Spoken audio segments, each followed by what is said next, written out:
सैयद यास्मीन तबस्सुम, कैसे हैं आप सब लोग? आज हम इंशाअल्लाह ताला 30वें सिपारे की सूरत अनशिकाक पढ़ने लगे हैं। और ये सूरह इंशिकाक मक्की सूरत है। इसमें 25 आयात हैं, 107 इसके कलमात हैं, 430 इसके हुरूफ हैं और इसमें कुल एक रुकू है। तो शुरू करते हैं। औज़ु बिल्लाहि मिनश शैतानिर रजीम, बिस्मिल्लाहिर रहमानिर रहीम।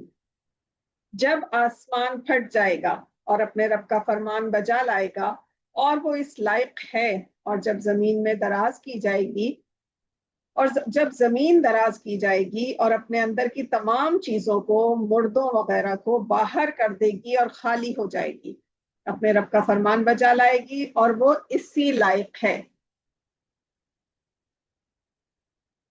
ऐ इंसान, तू अपने परवरदिगार के पास पहुंचने की कोशिश कर रहा है तो फिर तू उससे जरूर मिलेगा इंशाअल्लाह।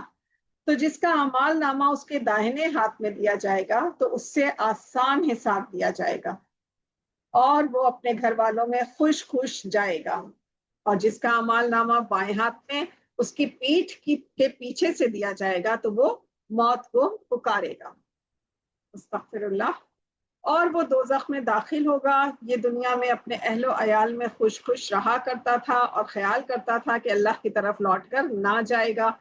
हाँ हाँ, उसका परवरदिगार उसको खूब देख रहा था।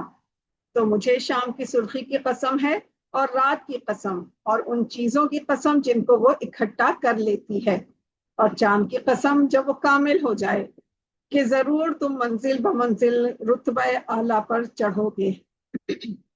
तो उन लोगों को क्या हो गया है कि ईमान नहीं लाते, और जब उनके सामने कुरान पढ़ा जाता है तो सजदा नहीं करते, बल्कि ये काफिर झुटलाते हैं। और अल्लाह को खूब मालूम है कि जो कुछ ये लोग जमा कर रहे हैं। तो उनको दर्दनाक अजाब की खबर सुना दो, मगर जो लोग ईमान लाए और नेक अमल करते रहे उनके लिए आखिरत में ऐसा बदला है जो मौकूफ ना होगा। सदक़ल्लाहुल अज़ीम। इस सूरत में जो है सजदे की आयत है, तो आप लोग सजदा जरूर कर लीजिएगा। सदक़ल्लाहुल अज़ीम। जज़ाकल्लाह। अल्लाह ताला हमें सही कुरान पढ़ने, समझने और उस पर अमल की तौफीक अता फरमाए। आमीन या रब्बुल आलमीन।